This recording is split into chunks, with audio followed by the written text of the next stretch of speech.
Welcome back. एक बार आप सभी का फिर से स्वागत है।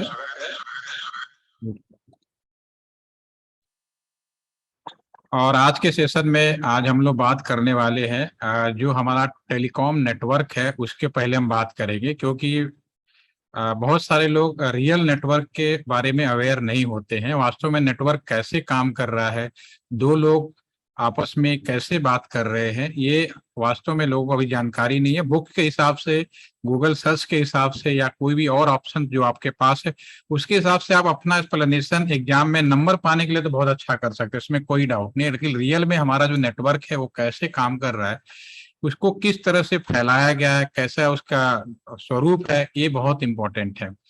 तो सबसे पहले मैं एक सवाल पूछना चाहूंगा। सपोज करिए आप में से कोई एक अनम्यूट हो जाए। किसी एक को अनम्यूट कर रहा हूँ, किसको करता है? चलिए, आप में से कोई ऐसा है जो बाघा बॉर्डर का नाम सुना है और गया है दोनों? अगर कोई ऐसा है वो अनम्यूट हो सकता है। आप में से कोई भी एक ऐसा कैंडिडेट, स्टूडेंट? यस, तो आप तो यही हैं। अभी जो ऑनलाइन है उनसे पूछ लेते हैं। ऑनलाइन में से कोई ऐसा है जो वाघा बॉर्डर गया है? कोई नहीं है, तो फिर तो मुझे जबरदस्ती अनम्यूट कराना पड़ेगा। ठीक है, अमन राज, आप अनम्यूट हो जाओ। सबसे पहले आप ही को पकड़ देते हैं। अमन राज, आप वाघा बॉर्डर पे गए हैं? No sir. नहीं गए? नाम सुना है? Yes sir. नाम सुना ही होगा ना। कहाँ पे है? भारत और पाकिस्तान का बॉर्डर है। ठीक है, चलिए। सवाल बहुत सिंपल सा है। आप बाघा बॉर्डर कभी जाएं, जरूर जाइएगा, आपको अच्छा लगेगा वहां पे जाकर। वहां पे फीलिंग आती है कि हम एक नेशन के लोग हैं। तो आप जब बाघा बॉर्डर पे जाएंगे तो दो लोग खड़े हों, एक आप खड़े हैं, डेफिनेटली आप इंडियन हैं तो आपके मोबाइल फोन पे इंडियन सिग्नल आएगा अगर आप मोबाइल फोन यूज कर रहे हैं। दूसरा, आप सेम टाइम में एक पाकिस्तानी भी आपके साथ खड़ा है और उसके मोबाइल पे भी सिग्नल आएगा, लेकिन वो पाकिस्तान का सिग्नल होगा। दो लोग आपस में खड़े, एक इंडियन और एक पाकिस्तानी। अगर मैं आपसे पूछूं, इंडियन जो पर्सन है वो कॉल करे पाकिस्तानी कैंडिडेट को, जो भी आपके साथ दूसरे बंदे खड़े हैं, तो रास्ता क्या होगा? What is the path? कैसे जाएगा, कैसे मूवमेंट होगा, उसका रास्ता क्या होगा? कुछ आइडिया है? अगर आप फोन से हाय बोल रहे हैं तो आपका जो हाय शब्द है आपके मोबाइल से निकलते हुए टावर पे जाएगा, इतना तो सारे बताएंगे, मुझे मालूम है। टावर के आगे वो कौन से शहर में जाएगा, किस शहर से होते हुए कैसे पहुंचेगा दूसरे पाकिस्तान के जो मोबाइल टावर है उस पे कैसे पहुंचेगा, इसका कुछ आइडिया आप दे सकते हैं? कुछ समझ के बताइए, जो भी आपको दिमाग में समझ में आ रहा है।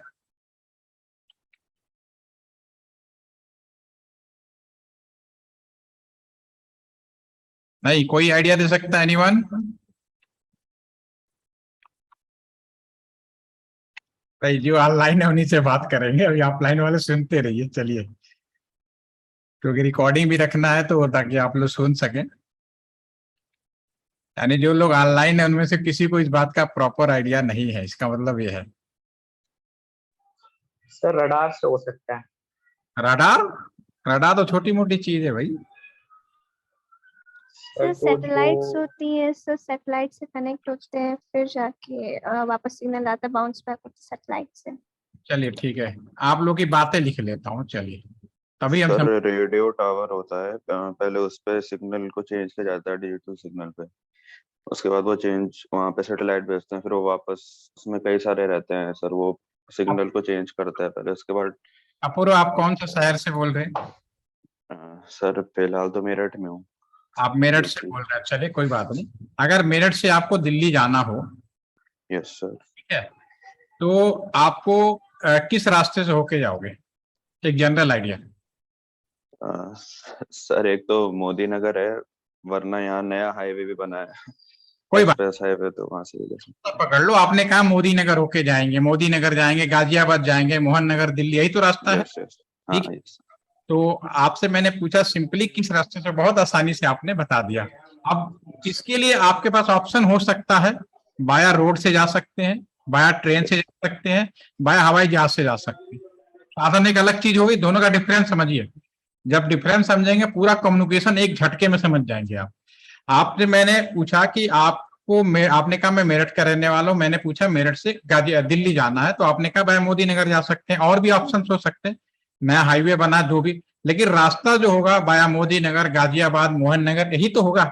ठीक है, अब इसके लिए या तो रोड के माध्यम से जा सकते हैं, या ट्रेन के माध्यम से जा सकते हैं, या हवाई जहाज के माध्यम से, अलग अलग मीडियम हो गया। ठीक है, तो उसी तरह से मैं आपसे ये पूछ रहा हूं कि बाघा बॉर्डर पे दो लोग खड़े हैं, या छोड़ो उनको भी छोड़ दो, आप अपने घर में ही आपके पास मोबाइल फोन है और सेम कंपनी का ही माल लेते हैं, आपके दो भाई बहन बंधु जो भी आपके पेरेंट हैं, ठीक है, आपके साथ ही एक ही सोफे सेट पे बैठे हुए हैं, एक ही सोफे बैठे हैं, उसके पास भी फोन है, और आपने हाय बोला, आपका हाय आपके जो भी पेरेंट है, जिस भी कुलीग है जिनको फोन मिला रहे हो, उसके फोन पर किन किन रास्ते से होके जाएगा, जैसे कि अभी आपने कहा मोदी नगर, मोहन नगर होते हुए दिल्ली जाएंगे। मेरा सवाल बहुत ही सिंपल है, क्या कभी आपने सोचा इस बारे में? आलो, अब मेरे क्वेश्चन को आपने पकड़ा कि मैं क्या पूछना चाह रहा हूं, कि किन किन रास्तों से होके जाएगा, किन किन शहर से होके जाएगा, ये जनरल एक idea. Tower, satellite, coaxial cable, ठीक है, दीज आर द मीडियम। मैं आपसे नहीं पूछ रहा कि आप ट्रेन से जाओगे कि बस से जाओगे कि हवाई जहाज से जाओगे, ये मीडियम है, इसमें आप बैठ के जाएंगे। लेकिन पहले मैं रास्ते की बात कर रहा हूं, एक नेटवर्क कैसे फैला है, किस किस शहर में आपका हाय, ऐसा नहीं है कि आपने हाय बोल दिया, चुटकी दबाया और आंखों में उनके दूसरे में चले जाएंगे, इसका एक प्रॉपर नेटवर्क बनाया गया। ठीक है, तो अभी थोड़ा सा दिमाग में आया तब तो सोचिए, तब तक अभी साक्षी ने भी कुछ बोला, तो मैं अभी यहाँ मीडियम भी लिख ही लेता हूं, मैं आपको बता देता हूं। आप लोगों के पास जो हम लोग जो बात करते हैं, एयर हो सकता है, आपका कॉपर वायर हो सकता है, ये सारे कम्युनिकेशन मीडिया होते हैं जो यूज हो रहे हैं। आपका ईएम या माइक्रोवेव, ये सब मीडिया है, दिस इज मीडिया, साधन है, किन साधनों से होकर जाना है। ठीक है, इसके बारे में बात करेंगे अभी, और सारे चीज बिल्कुल क्लियर करूंगा प्रैक्टिकल मैनर में, कोई मैं थ्योरी नहीं रखने वाला हूँ। ठीक है, एक सैटेलाइट भी, मैडम शशि ने बोला सैटेलाइट, ओके ना, सैटेलाइट भी लिख लेते हैं। ठीक है, आपका जो नेक्स्ट है, इसके अलावा आपका ऑप्टिकल फाइबर भी है, वेब केबल, और इसके अलावा और भी क्या पॉसिबल है, कोएक्सियल केबल है, ये सारे। और for our kind information to all of you, आप सभी को इस बात की जानकारी होनी चाहिए, इनमें हर मीडिया यूज है। अगर मैं आपसे ये पूछूं, उन सवाल पर भी वापस आऊंगा, पहले जब सामने कुछ मीडिया लिख लिया तो इन पे भी हम डिस्कस कर लेते हैं। अगर मैं आपसे पूछूं, सब लोग चैट के माध्यम से भी लिख के बताएं ताकि कम्युनिकेशन बना रहे, इसमें से कौन सा मीडिया मोस्ट इंपॉर्टेंट और वीकेस्ट है, सबसे ज्यादा इंपॉर्टेंट है लेकिन सबसे कमजोर माना गया है? विच media, please write down in chat box, क्या लगता है कौन सा होना चाहिए? जो भी लगे, गलत सही बिल्कुल दिमाग में मत लाइए, आपका जो दिल करे मन करे तभी अपने दिमाग की कंफ्यूजन दूर करोगे। एयर, वेरी नाइस, बहुत सही आप लोगों ने पकड़ा। सुहैब खान, आपने ऑप्टिकल फाइबर लिख दिया, अरे बहुत सिंपल है, हवा एक बहुत ही इंपॉर्टेंट सवाल है, हवा के बिना तो दुनिया संभव नहीं है, हवा खत्म हो जाए तो हम में से कोई नहीं रहेगा, नो डाउट। ये सबसे इंपॉर्टेंट मीडिया है लेकिन सबसे वीकेस्ट मीडिया, क्यों? क्योंकि जब दो लोग सामने खड़ा होकर बात करते हैं तो ज्यादा से ज्यादा 30 मीटर से 50 मीटर के दायरे में ही हम लोग आपस में एक दूसरे से बात कर पाते हैं, 30 मीटर से 50 मीटर के ही दायरे में बात कर पाते हैं। यानी अगर उससे दूर बात करनी है तो हमें कोई ना कोई सहारा लेना पड़ेगा, फोन, मोबाइल फोन, या जो भी ऑप्शन हमारे पास अवेलेबल है एक लेना पड़ेगा। ठीक है, जब से टेलीफोन शुरू हुआ और आज तक एक मीडिया सबसे ज्यादा इस्तेमाल किया जाता है जिसको हम लोग कॉपर वायर कहते हैं। हम लोग जब छोटे थे, जब मैं छोटा था तो हमारे पास इतने खिलौने नहीं थे, इतने आज की तरह बहुत ही नए नए खिलौने नहीं हुआ करते थे, तो लेकिन हम लोगों का दिमाग बहुत चलता था। क्या करते थे कि जब हम लोग आपस में बात करना होता था गांव में, दो खाली डब्बे लिए और उन्हें छेद किया और धागे से बांध दिया, और एक में बोला और हाय हेलो जो भी बोलते थे दूसरे को कान में लगाया, तो मेरा हाय हेलो उस धागे के माध्यम से दूसरे के कान में भी सुनाई देता था। तो ये कहने का मतलब है, अगर दो सिंपल डब्बों को भी आपस में जोड़ दें तो आसानी से आप एक दूसरे से बात का जो कम्युनिकेशन हो सकता है। इस चीज का फायदा लेते हुए हम लोगों ने जो पहला टेलीकम्युनिकेशन नेटवर्क लंबी दूरी में बात करने की कोशिश की, उसमें कॉपर वायर लिया। अगर दो सिंपल डब्बों को, बॉक्स को कॉपर वायर से जोड़ दिया है, जैसे कि मैं सिंपल बॉक्स के धागे से बोल रहा था, तो ये आपका 5 किलोमीटर या 6 किलोमीटर तक बिना किसी प्रॉब्लम से ट्रेवल कर सकता है। और वो जमाना था जब टेलीफोन की शुरुआत हुई, ग्राहम बेल आप सभी जानते हैं टेलीफोन की स्टार्टिंग की, उस समय से लेकर आज तक करीब 170 साल होने को है, एक मीडिया हमेशा इंपॉर्टेंट था, है और रहेगा। ये आप कभी भी मत सोचिएगा कि ऑप्टिकल फाइबर आ गया, सैटेलाइट आ गया, अभी सैटेलाइट के बारे में बात करेंगे, ठीक है। तो कौन सा मीडिया सबसे इंपॉर्टेंट है, क्या हुआ, आवाज आ रही, ठीक है। तो कौन सा मीडिया सबसे ज्यादा इंपॉर्टेंट है? कॉपर वायर अभी भी टेलीकम्युनिकेशन में उतना ही इंपॉर्टेंट है जितना पहले दिन था। हाँ, टकला, अगर मैं आपसे सवाल पूछ रहा हूं इसमें सबसे ज्यादा इंपॉर्टेंट, अभी आपसे पूछा मैंने सबसे मोस्ट इंपॉर्टेंट वीकेस्ट, अगर मैं पलट जाऊं क्वेश्चन को उल्टा कर दूं, इसमें से आप ये बताइए सभी लोग, तब मैं आगे एक्सप्लेन करूंगा, इसमें से सबसे स्ट्रॉन्ग मीडिया किसको कहेंगे आप? सबसे ज्यादा यूज करने वाला और स्ट्रॉन्ग मीडिया किसको बोलेंगे आज की डेट में, आज की टेक्नोलॉजी के हिसाब से? सैटेलाइट। सैटेलाइट। और बोलते लिखेंगे जा, मोहित लिखते जाइए, ऑप्टिकल फाइबर अपूर्व, ठीक है, मैं बोलता रहूंगा, ईशानी ने optical fibre, Shubham Malik optical fibre, सबने ये बोला। कुछ लोगों ने सैटेलाइट भी बोला, राइट, ठीक है। जिन जिन लोगों ने सैटेलाइट बोला, कुछ ने आपसे, प्रफुल्ल आपने सैटेलाइट बोला। मयंक आपका क्या आंसर है? Mayank Joshi, are you there, yes या नो? क्योंकि मुझे बोला गया है कि आपको विशेष ध्यान रखना है क्योंकि आप पिछले एक हफ्ते से वेट कर रहे हैं। Sir yes sir, optical fibre sir. Optical fibre, चलिए।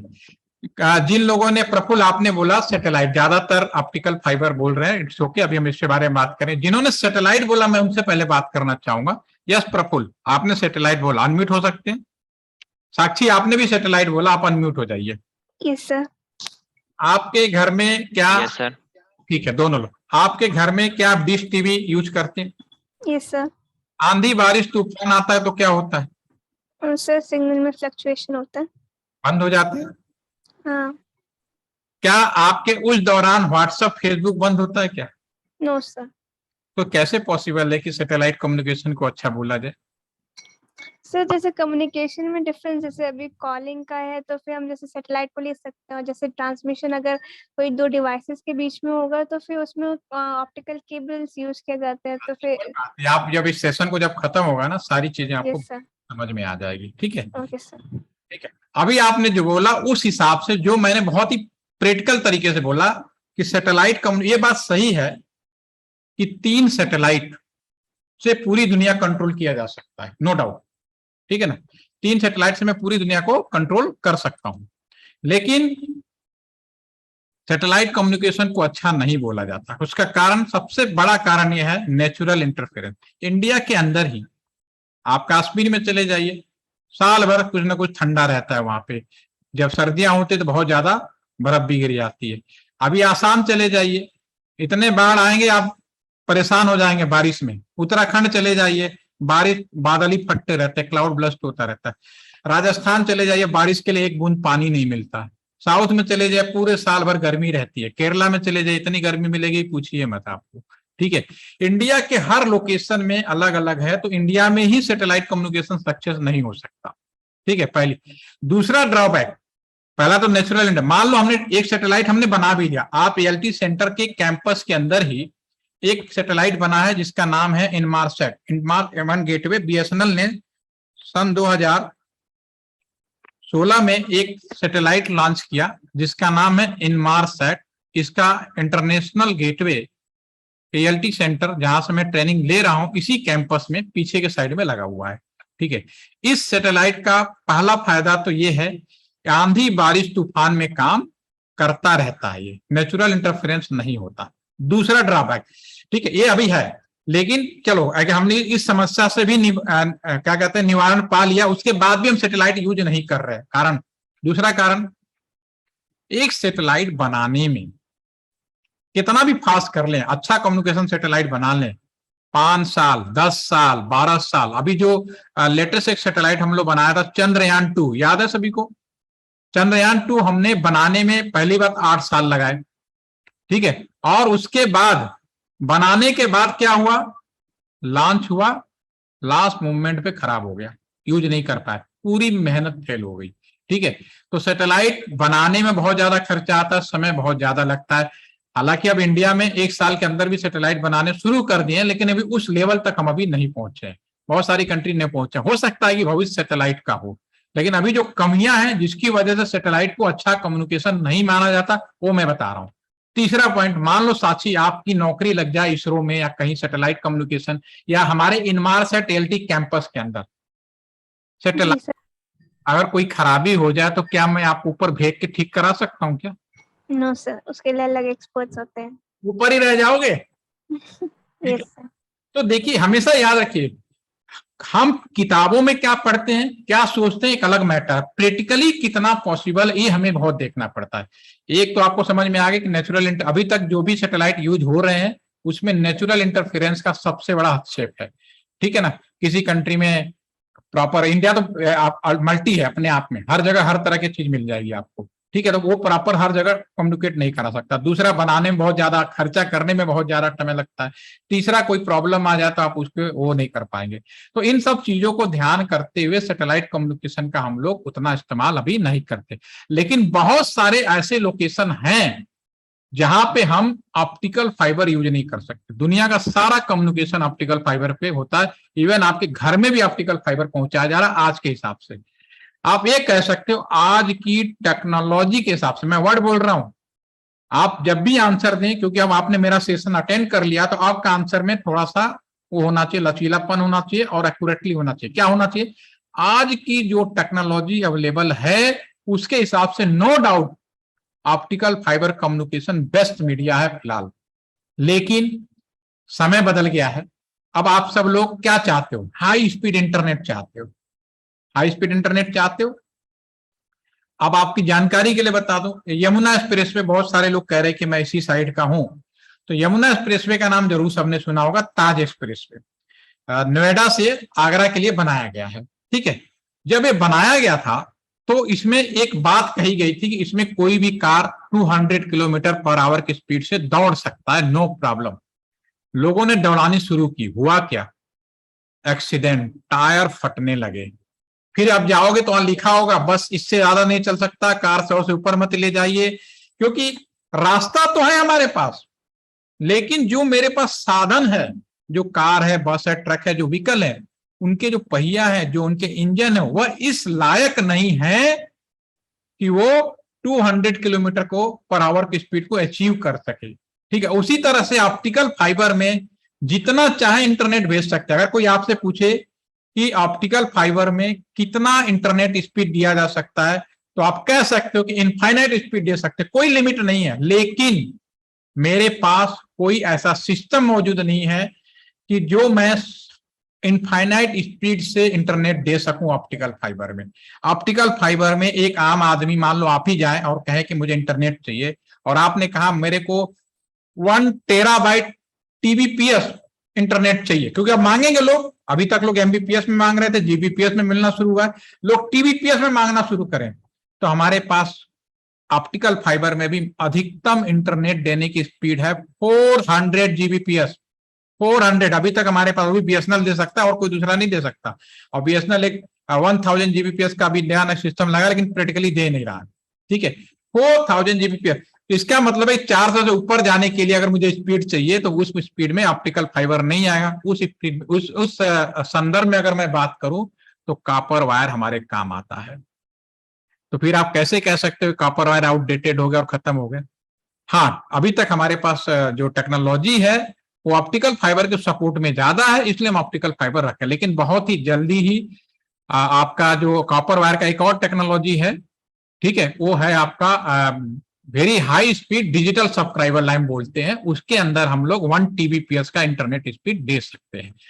तो जो भी आंसर हो आपका, वो आपको सोच समझ के क्या पूछा गया है उसके हिसाब से आपको आंसर देना है। नो डाउट पूरी दुनिया में इस समय मोस्ट पॉपुलर जो मीडिया है, क्योंकि अभी तक जो टारगेट है कि सभी को इंटरनेट दिया जाए कमेंट इस समय, और सभी लोग 2 एमबीपीएस के इंटरनेट स्पीड में ही बहुत खुश हैं।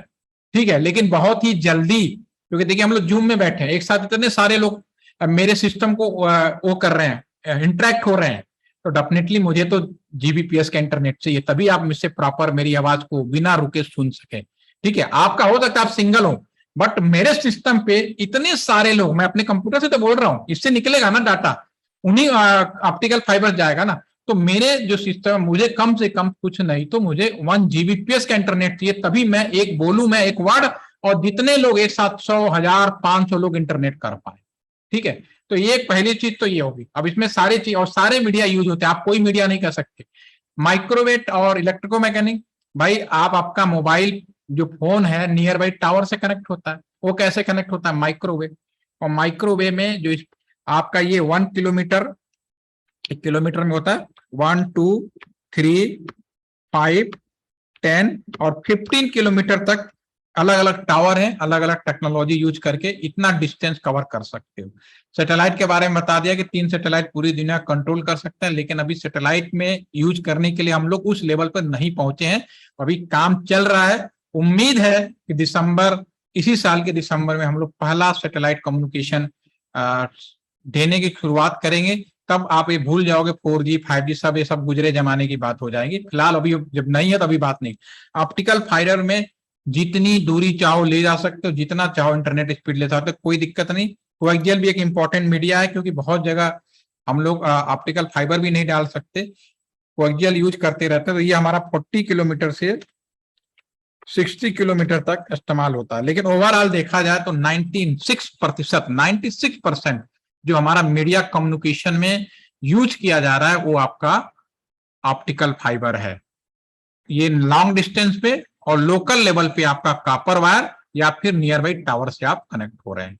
लेकिन ओवरऑल अगर हम निकालेंगे तो अभी आप, तो सारे मीडिया इंपॉर्टेंट है, सारे मीडिया कहीं ना कहीं यूज हो रहे हैं, जो अभी आपको थोड़ा और समझ में आएगा।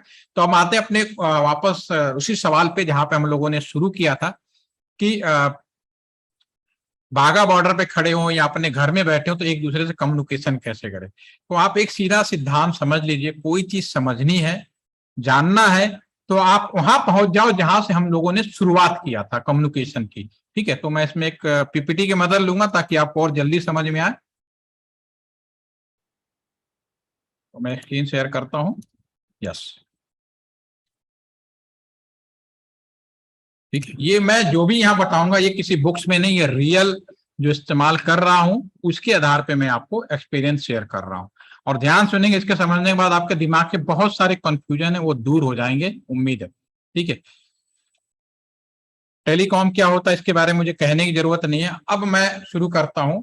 सबसे पहले आप किसी भी टेलीफोन एक्सचेंज में अगर जाएं, कोई भी टेलीफोन एक्सचेंज में चले जाइए, और डेफिनेटली जब टेलीकॉम की शुरुआत हुई तो बीएसएनएल ही सबसे पहले इंडिया के अंदर टेलीकॉम दिया था। वो पहले अंग्रेजों ने शुरू किया था, बाद में गवर्नमेंट ऑफ इंडिया के पास था, और धीरे धीरे इसको हर पब्लिक के हाथ में पहुंचाया जाए तो वो एक तरीका बनाया गया जो अभी आपको थोड़ी देर में और समझ में आएगा। तो अभी आप ये समझिए कि आप किसी भी बीएसएनएल टेलीफोन एक्सचेंज में जाएं तो उस टेलीफोन एक्सचेंज में क्या मिलेगा। सबसे पहले तो आपको एक स्विच रूम मिलेगा। होता क्या हम अभी बात करेंगे। वो रूम कुछ देखने में ऐसा होगा, एक बंद रूम होगा जिसमें किसी को जाना अलाउड नहीं होगा, कंप्लीटली एसी वाला रूम होगा। कुछ लोग कंप्यूटर पे कुछ ना कुछ कर रहे होंगे, क्या कर रहे होंगे डजंट मैटर, वो बाद में बात करेंगे। इसको हम लोग स्विच रूम कहेंगे। एक एमडीएफ रूम होगा। एमडीएफ रूम का मतलब है यहाँ पे अगर आप विजिट करेंगे, इसका मैं लाइव विजिट वीडियो के माध्यम से दिखा दूंगा, जो लोग ऑफलाइन है तो मैं इनको लाइव भी दिखा दूंगा। तो इसमें आप लाइव में अगर जाएंगे तो यहाँ पे एमडीएफ रूम में जाएंगे, इसमें केवल वायरों का एक जंजाल दिखेगा। और घर में जिस तरह से आप पावर सप्लाई यूज करते हैं, लाइट चली जाती है तो आप लोग क्या यूज कर रखा है, आप लोगों ने लाइट चली जाती है तो आप लोगों ने इन्वर्टर इस्तेमाल कर रखा है। लाइट गया, सारा लोड बैटरी पे आ गया। ठीक है, घर में तो आप इंतजार कर सकते हैं कि फिर दोबारा लाइट कब आएगी, इलेक्ट्रिसिटी कब आएगा, कोई प्रॉब्लम नहीं।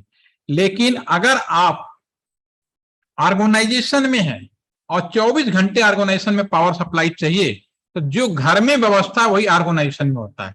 मेन सप्लाई आती है, मेन फेल होता है, सारा लोड बैटरी पे चला जाता है। लेकिन ऑर्गेनाइजेशन में हम इस बात का इंतजार नहीं कर सकते कि लाइट कब आएगी। हम लोग जनरेटर की व्यवस्था करते हैं, अल्टरनेटर की व्यवस्था करते हैं। लाइट गई, लोड बैटरी पाया, जनरेटर चला दिया, जनरेटर पे चला जाएगा, फिर मेन फेल आएगा, मेन वापस आ जाएगा। ठीक है, ये व्यवस्था होती है पूरी दुनिया में। ठीक है, और कोई ऐसा नहीं कोई नया तकनीक है, यही है, इसी को ऑटोमेटिक किया जाना है। एक पावर रूम मिलेगा, जिसमें इन चीजों को मेंटेन किया जाता है। एक रूम मिलेगा पूरा बैटरी रूम। आप लकी हैं कि आजकल मेंटेनेंस फ्री बैटरी आ गई है, नहीं तो पहले आप में से कोई इंजीनियर बनता ना तो उसको बनाया जाता था। हमारे बीएसएनएल में अभी भी मिलेंगे जेटीओ बैटरी। क्या काम करना है, सुबह सुबह सारी बैटरियों को चेक करना है कि सारी बैटरी प्रॉपर है या नहीं। एक बैटरी होती है 2 वोल्ट की, 24 बैटरियों का सेट होता है। कोई भी इलेक्ट्रॉनिक, टेलीफोन एक्सचेंज की छोड़ दीजिए, दुनिया की कोई भी इलेक्ट्रॉनिक जो कंप्लीट काम करेगा वो -48 वोल्ट डीसी पे काम करता है, राइट। पहली चीज हो गई, ठीक है। तो ये 24 वोल्ट है, 24 बैटरी है, 2-2 वोल्ट की एक होती है, तो -48 वोल्ट पे हम लोग इस्तेमाल करते हैं। समझने के लिए मैं फॉर योर काइंड इन्फॉर्मेशन, ठीक है। और फिर मेंस होता है, और एक रूम आपको और मिलेगा, ट्रांसमिशन रूम होगा, जो देखने में स्विच रूम जैसा होगा लेकिन छोटा सा होगा। यहाँ पे भी छोटे से 2-4 कंप्यूटर जैसे इक्विपमेंट लगे होंगे। समय बदल गया तो कंप्यूटर ही लगा मिलेगा आपको, और कुछ रैक्स ही खड़ी होंगे। अब क्या चीजें हैं हम वन बाय वन समझते हैं अगले पीपीटी के माध्यम से, ठीक है। अब मान लीजिए लोकल कॉल और ट्रंक कॉल यहां शुरू करेंगे, फिर हम लोग बाघा बॉर्डर तक पहुंचेंगे। सबसे पहले लोकल कॉल। लोकल कॉल किसे कहते हैं? अगर मैं आज की डेट में अगर आपसे पूछ दूं, अगर मेरे टेबल पे ही, चलो पूछ ही लेता हूं, मेरे टेबल पे ही 2 फोन रखे हैं, बीएसएनएल का लैंडलाइन रखा हुआ है, कोई क्वेश्चन है? क्या चीज सुनाई नहीं दे रहा? इधर आ दो, क्वेश्चन है, सबको पता चले क्या पूछ रहे हो। हाँ, लोकल और ट्रंक का सर। लोकल और ट्रंक का बताओ, आ जाओ, पहले सुन लेते हैं, ऑफलाइन वालों से भी सुन लेते हैं। सर लोकल वो चीज होती है यहीं से बोलो, सामने से बोलो, कोई दिक्कत नहीं, सर। आराम से बोलो। सर लोकल वो चीज होती है जो कि हम बीएससी से कंट्रोल किया जा सकता है, और एमएस सर पहले जो भी कॉल करते हैं वो बीएससी में जाता है, बीएससी से एमएससी में जाता है सर, और एमएससी जो है लोकली कंट्रोल करते हैं। फिर एमएससी अगर हम इंटरनेशनल कॉल करते हैं तो एमएससी जो है वो पीएसटीएन में ट्रांसफर करती है कॉल, वहां से फिर हम इंटरनेशनली कॉल करते हैं, जिसको हम ट्रंकिंग कहते हैं। ठीक है, चलो अभी आप बैठ जाओ। हाँ जी सर। इसी बन सकता है जिसमें एनी डेस्क पड़ा।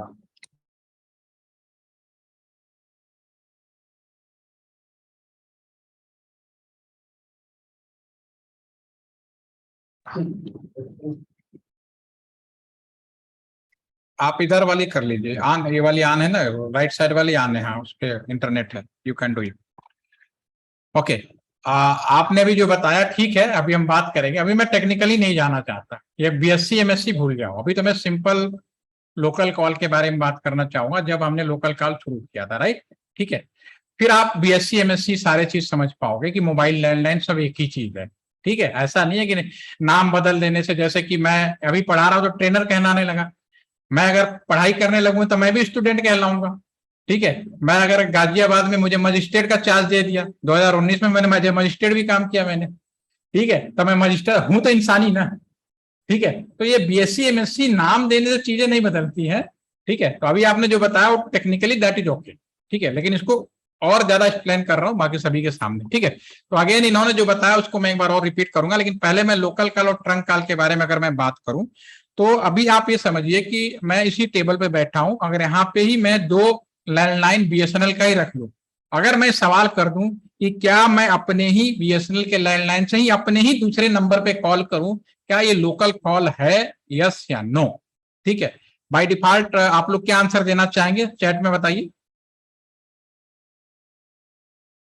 एकांश ने कह दिया हाँ। अगेन आई रिपीट, मेरे टेबल पे ही या आपके घर में ही 2 टेलीफोन है, दोनों बीएसएनएल का लैंडलाइन है, आप अपने ही एक नंबर से दूसरे वाले को कॉल कर रहे हो, क्या ये लोकल कॉल है? सभी ने लिख रहे हैं हाँ हाँ हाँ हाँ, है या नहीं? अब मैं आप समझने की कोशिश करिए, ठीक है। इसका सवाल का जवाब अभी आपको मिलेगा थोड़ी देर में, ठीक है। आप अपने हिसाब से सभी ने जो आंसर दिया बहुत अच्छी बात है, जो आपको समझ है उस हिसाब से आपने आंसर दिया। देखिए, लोकल कॉल का मतलब पहले समझने की कोशिश करिए। जब से टेलीफोन की शुरुआत हुई और अब तक एक मीडिया इस्तेमाल किया गया, कापर वायर। कापर वायर का लेंथ मैंने अभी बताया 5 किलोमीटर या 6 किलोमीटर। आप ऐसा समझ सकते हो, जो पतला वायर होगा वो 5 किलोमीटर को कवर अप करेगा, जो मोटा वायर होगा वो 6 किलोमीटर को कवर अप करेगा, रेजिस्टेंस की वजह से, और कोई कारण नहीं होता, ठीक है। तो इसीलिए बीएसएनएल का टेलीफोन एक्सचेंज आपने हर 5 किलोमीटर रेडियस पे आपको मिलता है, इसमें कोई डाउट नहीं। आपने कभी सोचा कि ये 4 कदम चलो बीएसएनएल का टेलीफोन एक्सचेंज क्यों दिखता है? क्योंकि बीएसएनएल टेलीफोन की शुरुआत किया था, और जब से टेलीफोन शुरू हुआ कॉपर वायर इस्तेमाल किया गया। तो लोकल में हर 5 किलोमीटर रेडियस पे कॉपर वायर आपको इसीलिए दिखा फैलता है क्योंकि 5 किलोमीटर पे वो काम करता है। तो रेडियस की वजह से हर 5 किलोमीटर के अंतराल पर एक बीएसएनएल का टेलीफोन एक्सचेंज दिखता है, जो आज भी आपको दिखाई देगा। तो इसको समझते हैं। आपके घर में अगर आज भी पुराना ट्रेडिशनल लैंडलाइन फोन हो तो ऑप्टिकल फाइबर वाला आएगा, उसमें भी यही होगा। कुछ ऐसा नहीं कि मीडिया बदल गया तो कॉन्सेप्ट बदल गया, कॉन्सेप्ट वही रहता है, बस थोड़ा सा चीजें बदल जाती हैं। तो ये आपका जो फोन अगर है, घर में अगर किसी के पास आज भी फोन अगर पड़ा हो, नॉर्मली अब बहुत ही रेयर मिलेंगे, लेकिन कुछ एरिया है जहां पर अभी भी मिलेंगे। आपके कश्मीर है, आपके यूपी के बहुत सारे ग्रामीण क्षेत्र हैं, आसाम के हैं, और पंजाब के भी बहुत ही ऐसे जो रूरल एरिया है वहां पे अभी भी आपको मिल जाएंगे। इवन मेरे घर में भी अभी है, दोनों ही है, फाइबर वाला भी और ये वाला भी। ठीक है। तो अगर मैं अपने घर पे एक कॉपर वायर फोन लगाऊंगा तो घर के अंदर एक बॉक्स होता है, इसे बोलते हैं रोजिट बॉक्स, LGU बॉक्स होता है व्हाइट रंग का। इसमें हम लोग केबल डाल देते हैं, ठीक है। नहीं पहले हमारा उसमें लगा होता था, अब हमारा ये होता है। इसके बाहर, घर के बाहर एक पोल लगा होगा, इस पोल पे इस तरह का डीपी भी आपने कहीं ना कहीं देखा होगा। इससे हम लोग 5-6 घरों में टेलीफोन इसी तरह से दे सकते हैं, इसका सीधा सा मतलब होता है। और ये 10 घरों का टेलीफोन इकट्ठा होगा, एक अंडरग्राउंड केबल बना देते हैं, और एक केबल जो हमारा निकल कर रास्ते में इस तरह का लोहे का बॉक्स देखता है। आसपास के जितने भी कस्टमर होंगे, 400, 500, लगभग 500 कस्टमरों का यहाँ वायर इकट्ठा हो जाता है। बिजली के वायर में और टेलीफोन के वायर में एक डिफरेंस है। बिजली का वायर में एक ही प्लग के अंदर पंखा भी लगा लो, ट्यूबलाइट भी लगा लो, सब लगा लो, कोई दिक्कत नहीं। लेकिन टेलीफोन में जितने कस्टमर होंगे उतने वायर होंगे। आप पहले से जानते हैं, बहुत अच्छी बात है। जो नहीं जानते इस कंफ्यूजन को दूर करेंगे। जितने कस्टमर होंगे, अगर ट्रेडिशनल टेलीफोन की बात की जाए, उतने वायर होंगे। यानी कि अगर यहाँ से 10, यहाँ पे 10 घरों में जोड़ा तो 10 वायर इकट्ठा हुआ, यहाँ 500 वायर इकट्ठे हो जाएंगे और एक्सचेंज के पास पहुंचेगा। इस तरह का एक बॉक्स भी आपने कहीं ना कहीं देखा होगा। ये बॉक्स हमारा कैबिनेट कहलाता है। कैबिनेट कुछ नहीं होता, नियर बाई जितने भी आपके जो वायर इकट्ठे होते हैं पिलर वाले, वो सब इकट्ठा हो जाते हैं। इनकी संख्या 5000 तक पॉसिबल है, ठीक है। और ये 5000 कस्टमर, ये जहां भी आपको कैबिनेट दिख जाए, आप समझ जाना वहीं के आसपास 50 मीटर के दायरे में, या हो सकता है एक्सचेंज के बाहर ही लगा हो, वहां पे बीएसएनएल का एक टेलीफोन एक्सचेंज होगा। और एक्सचेंज के अंदर जो सबसे पहली जो एंट्री होगी वो आपका एमडीएफ में होगी। This is MDF. अभी मैंने एमडीएफ दिखाया था। एमडीएफ में क्या था, मैंने बोला था कि इसमें केवल वायर, तो जितने भी वायर होते हैं सब यहाँ पे केवल वायर, यानी आस पास के 5 किलोमीटर या 6 किलोमीटर रेडियस पे जो भी कस्टमर होते हैं इनके वहां पे वायर होते हैं। और फिर ये स्विच रूम से जुड़ता है। मैंने आपसे पूछा, अगर आपके घर में ही ये फोन लगा है, ठीक है, ये मान लो ए है और ये बी है, आपके घर में 2 फोन लगा, तो ये वाला तो ये हो गया, घूमते आ गया। बी वाले का भी वायर इन्हीं में है, ध्यान से सुनिएगा, मैं लोकल कॉल के बारे में बात कर रहा हूं। बी वाले का वायर भी इन्हीं में है। पुराने जमाने में यहाँ पे इंसान बैठा करते थे। इंसान कौन? हम जैसे ऑपरेटर। आप एक पुरानी मूवी देखना, अमिताभ बच्चन की दीवार, नई वाली तो मुझे मालूम है सबने देख लिया होगा, वरुण धवन के, जो भी नई आई तो मुझे याद नहीं है किसने बनाई, लेकिन पुराने जो दीवार थी उसमें अगर आप देखेंगे तो अमिताभ बच्चन फोन करता था कि फला पर्सन से मुझे बात करनी है, तो यहाँ जो इंसान बैठे होते थे, यहाँ सभी के पैनल बने होते थे, उनको मैनुअली जोड़ देता था हाथ से। अगर इसी में वायर है, मैनुअली 2 लोगों को जोड़ दिया, इसे बोलते थे स्विच करना। स्विच का मतलब समझिए, what is the meaning off switch? Temporary basis पर 2 लोगों को जोड़ना कम्युनिकेशन में, चाहे आईटी में स्विच बोल लो चाहे टेलीफोन में। कल मैंने एक्सप्लेन किया था, the new version of telecommunication is known as IT. तो कभी कंफ्यूज मत होइए, जो ये स्विच है आप पुराना टेलीफोन सब एक ही है, बस तरीका बदल गया।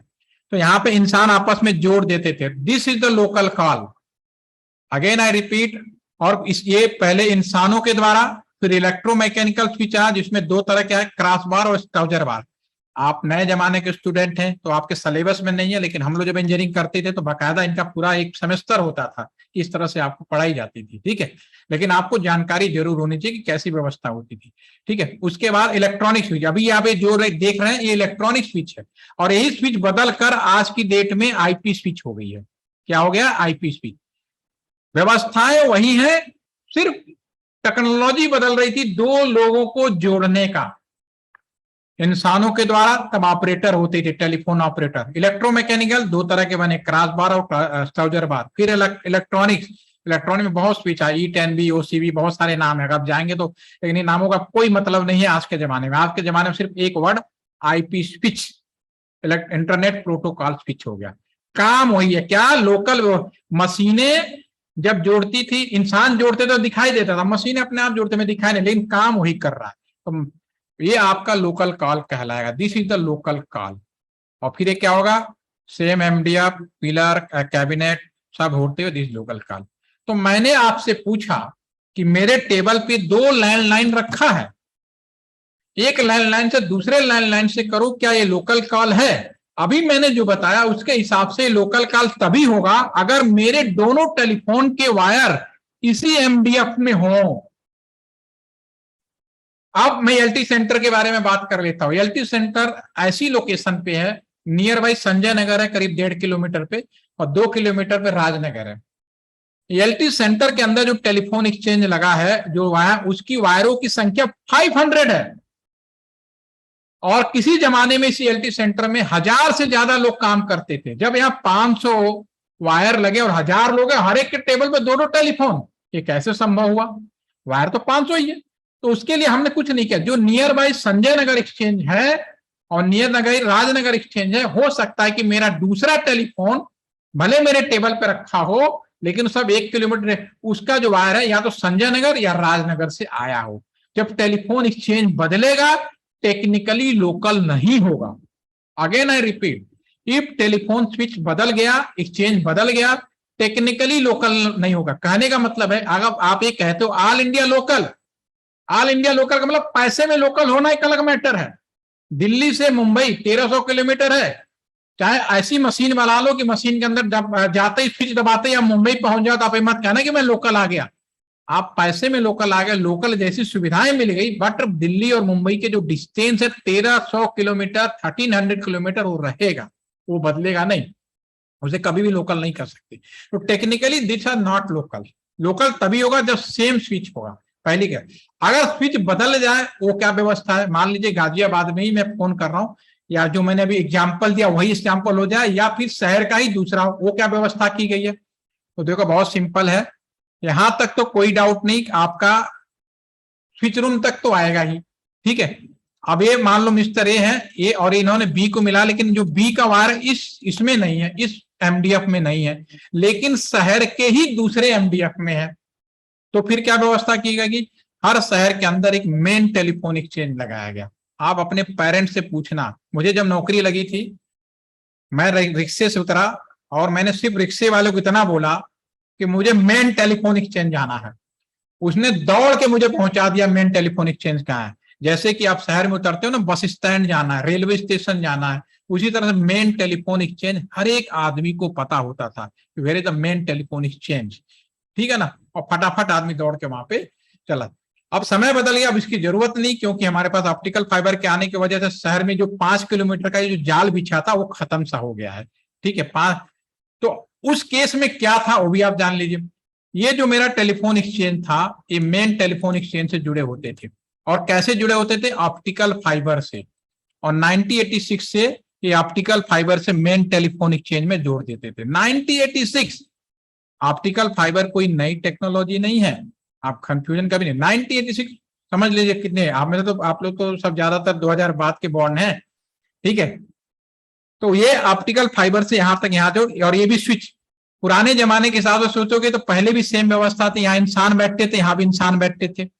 इसने कहा भाई मेरे पास नहीं है, साफ साफ बोला कि भाई जिसको मिला रहे हो मेरे पास नहीं है, मेन एक्सचेंज जाओ। इसने कहा अच्छा, यहाँ का इंसान क्या करता था, जो मेन एक्सचेंज वाला, कौन सा स्विच रूम है, हमारे शहर का है या हमारे शहर के बाहर का है? उसके सामने दो ही सवाल होगा ना। अगर हमारे शहर का है उस टेलीफोन एक्सचेंज को भेजेगा, और हमारे शहर से बाहर का है तो बाहर के टेलीफोन एक्सचेंज को भेजेगा, ठीक है। तो उसने पता कर लिया कि भाई हमारे ही शहर का दूसरी टेलीफोन एक्सचेंज में, तो वहां पे उसने फिर भेज दिया, और ये वाला फिर उसको लोकल में उस टेलीफोन से connect. This is a trunk call, STD। जब एक स्विच से दूसरा स्विच जोड़ दिया जाता है, उस लाइन को हम लोग ट्रंक बोलते हैं, STD, सब्सक्राइबर ट्रंक डायलिंग। आपको पुराने जमाने में याद होगा PCO, STD, ISD। और आज के भी जमाने में जो IT के स्टूडेंट होंगे जब स्विच से स्विच को जोड़ा जाता है, एक लाइन को ट्रंक बोला जाता है, एक लाइन को टर्मिनल लाइन बोला जाता है। तो ट्रंक लाइन हमेशा याद रखिए दो स्विचों के बीच में जोड़ा गया, क्योंकि इस स्विच से जोड़ा एक ट्रंक लाइन बन गया। यानी कि इसका सिर्फ एक काम है कि यहाँ पे नहीं था, हमने यहाँ भेज दिया और एक होपफुली कि आप सभी को ये बात यहाँ तक समझ में आ रही, कोई कंफ्यूजन तो नहीं है, मैसेज करके दे, ठीक है। अब बात आती है एक शहर से दूसरे शहर की। ये तो रह गया गाजियाबाद की, चलो सेम शहर, आप जिस शहर में ये व्यवस्था, चाहे कोई भी हो, गवर्नमेंट की कंपनी हो या प्राइवेट कंपनी हो, व्यवस्थाएं हमेशा एक जैसी होती है। ऐसा नहीं कोई भी आएगा गड्ढा खोदेगा और केबल लगा देगा, टावर लगा देगा, नहीं, सबके पीछे प्लानिंग होती है, प्रॉपर तरीका होता है, ठीक है। आपने पढ़ा होगा, मैं कोई डाउट नहीं कर रहा, लेकिन वो बुक का नॉलेज और प्रैक्टिकल के नॉलेज में जब जाएंगे तब जाके बहुत सारी चीजें क्लियर होगी। अब हम बात कर रहे हैं, मैं गाजियाबाद में हूं और मैंने एक बंदे को मिला जो अपने शहर में ना हो के दूसरे शहर में हो, तो क्या व्यवस्था की गई। और ये व्यवस्था आज की नहीं है, ये व्यवस्था अंग्रेजों ने बनाई थी। और कब बनाई थी? The Indian telegraph act 1885। किसने टेलीफोन लगाया? ये हमारे देश का कह सकते हो एक नसीब है या एक किस्मत था कि जब दुनिया में टेलीफोन लग रहा था तो हमारे देश के अंदर भी टेलीफोन लगा। और हम लोग टेलीफोन और इंटरनेट के मामले में उतने ही आगे हैं जितने की बाकी दुनिया आगे है, ठीक है। तो उन्होंने जब उस समय लगाया, तो अभी उस समय के हिसाब से, मैं आज के हिसाब से यहाँ मैप बनाया हुआ है, उन्होंने इंडिया को 4 पार्ट में डिवाइड किया, NTR, ETR, WTR, STR, northern telecom region, eastern, western and southern. तो ये अभी नॉर्दर्न आप समझ सकते हैं, नॉर्दर्न में आपके कुछ कश्मीर, पंजाब, उत्तराखंड, यूपी, हरियाणा, राजस्थान, ये सब पार्ट आते हैं, ठीक है। ये नॉर्दर्न, इनमें जितने भी टेलीफोन जो मेन एक्सचेंज थे वो सब डायरेक्ट इनडायरेक्ट जोड़े गए, ठीक है। और हर एक्सचेंज के अंदर 2 हेडक्वार्टर बनाए गए, और नॉर्दर्न के अंदर 2 हेडक्वार्टर दिल्ली और देहरादून, ठीक है, ठीक है। तो पहले अगर एक शहर से दूसरे शहर की बात की जाए तो सीधा जुड़ेगा अगर सेम रीजन में है, यानी एनटीआर। अगर मैं मेरठ से गाजियाबाद मिलाऊं, मेरठ से दिल्ली मिलाऊं, मेरठ से चंडीगढ़ मिलाऊं, मेरठ से श्रीनगर मिलाऊं, ऑल आर एनटीआर, तो इनकी जो ऑप्टिकल फाइबर जमीन में सीधा main exchange to main exchange जुड़ा मिलेगा।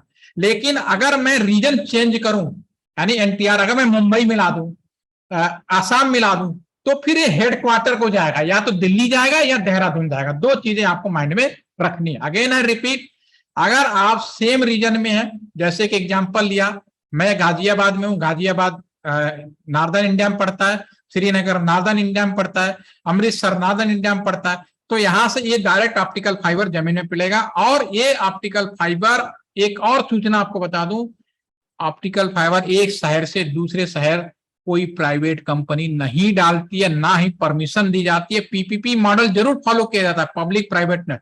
अगर आप ये सोचते कि रिलायंस और जियो अपने आप नहीं, वो शहर के अंदर क्या बिछा रहे हो, यू आर फुल, आपको पूरी आजादी है, नो प्रॉब्लम। लेकिन एक शहर से दूसरे शहर भी उनकी भी लाइन इसी लाइन से होकर जाती है जो बीएसएनएल की लाइन है। आप कह सकते हो इस लाइन को मैनेज करने वाला भी बीएसएनएल है।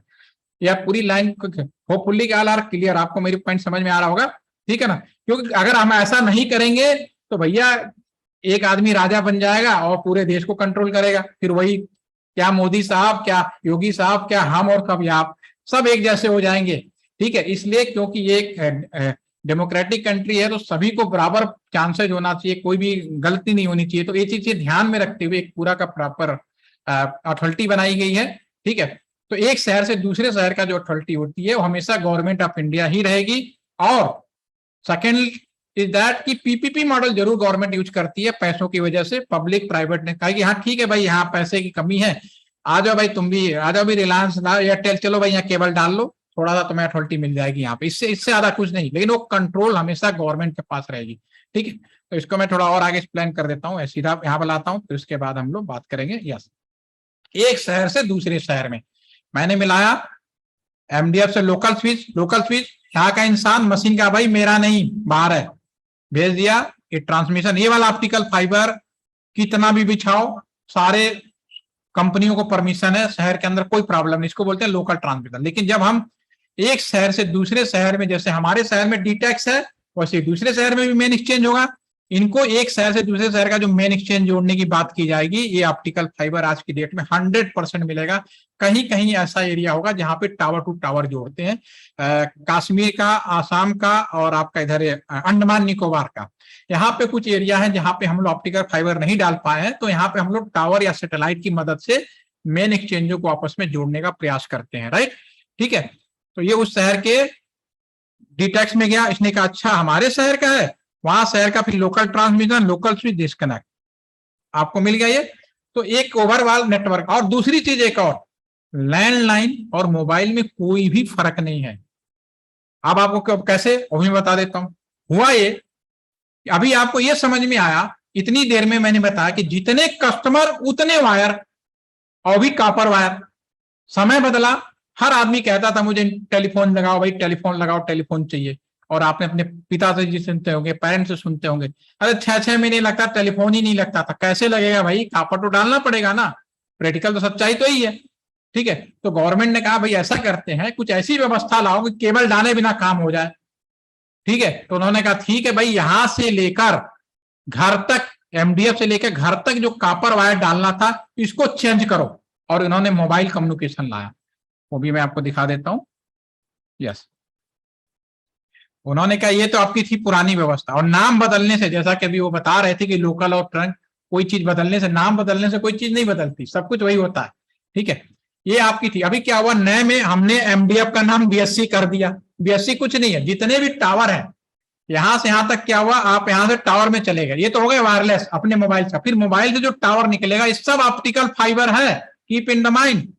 आज की डेट में 96%, एक आधी दो एरिया होगा जहां पे हम फाइबर नहीं डाल सकते, वहां पे हमने टावर का सहारा लिया, अदरवाइज सब आपको ऑप्टिकल फाइबर मिलेगा।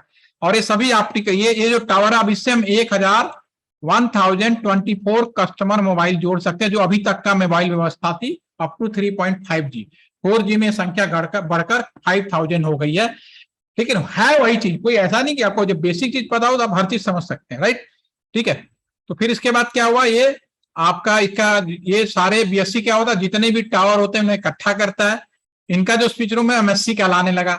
वही, अगर मोबाइल तो मोबाइल लोकल कॉल है तो यहीं से वापस भेज देगा, नहीं है तो शहर के मेन एक्सचेंज में भेजेगा। डी टैक्स कह सकते हो, जो भी कहो अभी।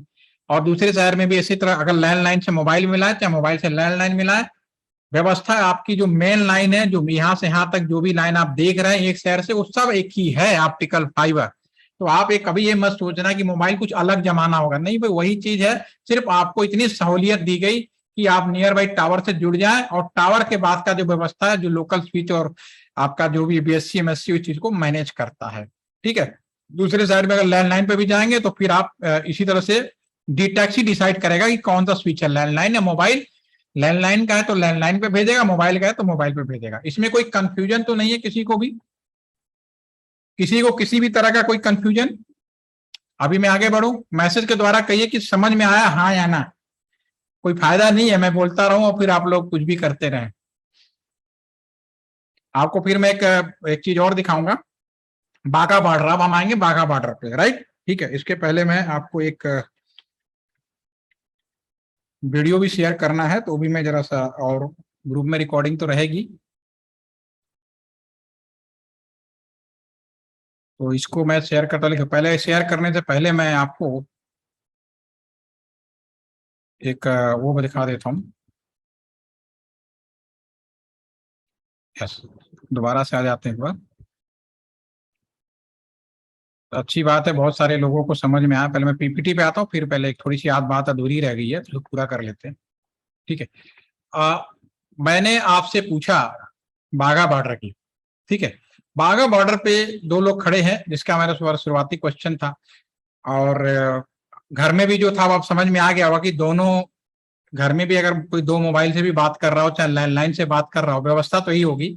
अगर दोनों का बीएससी एक ही है, एक ही स्विच रूम है, तो कोई दिक्कत नहीं, लोकल कॉल स्विच रूम बदलते ही टेक्निकली वो ट्रंक कॉल कहलाएगा। पैसे के मामले में लोकल होना एक अलग मैटर है, ठीक है।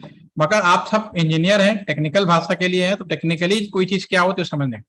अब बाघा बॉर्डर पे दो लोग खड़े हैं, इंडियन जो पर्सन था उसने पाकिस्तान को फोन किया, सब कुछ करो, नो डाउट वो कहाँ पे जाएगा, नियर बाई टावर पे जाएगा। टावर वहीं पे लगा होगा, अटारी हमारे साइड में अटारी है, बाघा उनके साइड में। टावर का जो टावर है वो नियर बाई कहाँ पे जाएगा, जो भी आपका बीएससी लगा होगा, मे बी डेफिनेटली अमृतसर में चला जाएगा। अमृतसर में डीटैक्स लगा हुआ, क्योंकि अमृतसर का भी लोकल तो लग ही नहीं रहा है फोन, जो भी मिला रहे हैं वो, फिर वो डीटैक्स कहाँ भेजेगा, हेड क्वार्टर दिल्ली या देहरादून, एनटीआर का head quarter optical fibre, Delhi या देहरादून, सपोज करो दिल्ली चला गया, दिल्ली ने आइडेंटिफाई किया भाई ये जो कॉल कर रहे हैं ये तो इंडिया का ही नहीं, हमारे एनटीआर का ही नहीं लग रहा और इंडिया से बाहर का लग रहा है। तो इंडिया से बाहर जो भी कॉल जाती है वो कहाँ जाती है, बाय डिफॉल्ट मुंबई से जाती है, नहीं कहीं से भी निकल जाएगी। वो भी मैं आपको यहाँ दिखा देता हूँ। यस, बड़े इंटरेस्टिंग फैक्ट है, यहाँ पे आपको पता चलेगी। इंडिया से जो भी कॉल जाती है वो मुंबई से बाहर जाती है, ऐसा नहीं कहीं भी कुछ भी निकल जाए कोई भी। आप अगर किसी भी कंट्री में कॉल कर रहे हैं तो हमारा बाय डिफॉल्ट रूट मुंबई है, तो WTR के मुंबई में भेज देगा। तो मुंबई कहाँ पड़ेगा, WTR यहाँ पे जो बैठा है। अच्छा, ये तो पाकिस्तान कॉल कर रहे हैं, और इंडिया पाकिस्तान का रिलेशन तो आपको मालूम है, हमेशा कुछ ना कुछ चलता ही रहता है। तो यहां से समुद्र में कराची तक ऑलरेडी ऑप्टिकल फाइबर, सब marine optical fibre, again I repeat, वही ऑप्टिकल फाइबर होता है, बस उसको समुद्र में डालने के लिए सुइटेबल बनाया जाए, उसके जो बाहरी कवच वो सब डिजाइनिंग होती है उसको इस तरह से बना, बेसिकली टैटेड केबल बोलते हैं, वो डिजाइन इस तरह का है समुद्र में। लेकिन आप जो जमीन पे ऑप्टिकल फाइबर होता है, जो समुद्र में होता है, दोनों ऑप्टिकल फाइबर में एक रत्ती भर का भी डिफरेंस नहीं होता, बोल ऑल आर द सेम। ठीक है, तो समुद्र में जो ऑप्टिकल फाइबर पड़ा होता है यहाँ से कराची तक, लेकिन वो बंद होता है क्योंकि यहाँ पे हम ही जैसे लोग काम कर रहे होते हैं। हम कहते हैं कि अरे छोड़ो ना यार, क्या क्यों लाइन ऑन करना, कुछ होगा तो सब मेरे पीछे पड़ जाएंगे। तो फिर कॉल कैसे होती है, इसका मतलब रास्ता बंद है तो कॉल नहीं होगी, बिल्कुल होगी। फिर हमारा कॉल निकल के यहाँ से जाता है चेन्नई, सिंगापुर पहुंचेगा आपका, फिर जापान, जापान से अमेरिका में एंट्री मारेगा, अमेरिका के अंदर की जो भी व्यवस्था होगी, लंदन होते हुए, सब समुद्र है, समुद्र के अंदर ऑप्टिकल फाइबर घूमते फिरते, दुबई होते समुद्र का जो भी है, अफगानिस्तान होते हुए पाकिस्तान में एंट्री होती है, उनका भी लोकल अरेंजमेंट सेम है। फिर वो बाघा बॉर्डर, यानी कि दो लोग खड़े हैं बाघा बॉर्डर पे, एक ने हाय बोला, उसका हाय हेलो पूरी दुनिया घूम के आती है। इसीलिए भारत और पाकिस्तान का जो कॉल है, इंटरनेशनल कॉल है, इन कंपेरिजन टू यूएस से कॉस्टली होता है। एक बार कभी सोचा होगा कि ऐसा क्यों है, इसका रीजन यही है। ठीक है, तो अभी आपको नेटवर्क का ABCD थोड़ा सा लगा कि ये रियल नेटवर्क है, वास्तव में पूरी दुनिया का जो कम्युनिकेशन है इसी ऑप्टिकल फाइबर पे। तो इसी पे मैं एक वीडियो शेयर कर रहा था, पहले आप लोग वीडियो देखिए फिर आगे की बात करेंगे।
nowadays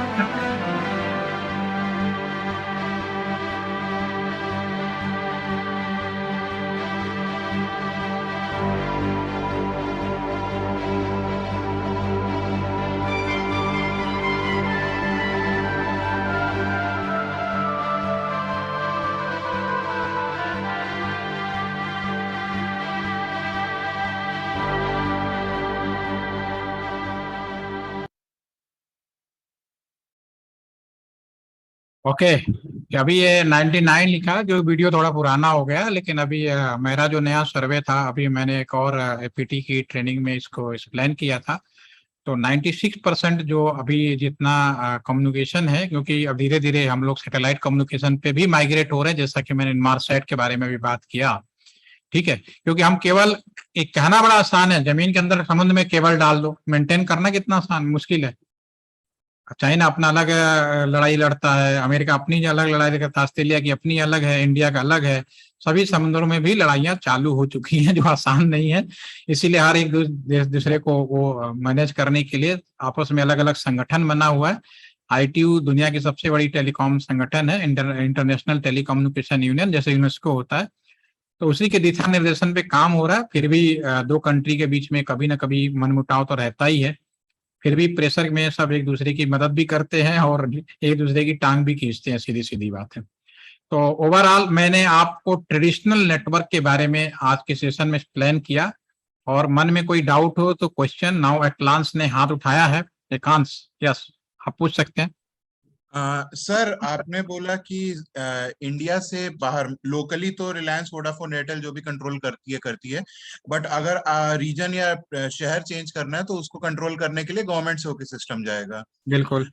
लेकिन सर, मैंने कहीं पढ़ा था कि इंडिया में 90% जो इंटरनेट कम्युनिकेशन है वो टाटा कम्युनिकेशन के थ्रू इंटरनेशनली होता है, तो वो कैसे है sir? Your question is very good. वो इंटरनेशनली समुद्र से लेकर, जो अभी हमने आपने केबल लिंक देखा, समुद्र से मुंबई तक तो BSNL है, ठीक है ना। जैसे समुद्र में जाते हैं, विदेश संचार निगम लिमिटेड, जिसका 26% गवर्नमेंट अपने कंट्रोल में रखी हुई है, remaining part control by the Tata, ठीक है। तो इसीलिए टाटा को बोला जा रहा है। समझ में आई मेरी बात, मैंने क्या बोला? Yes sir.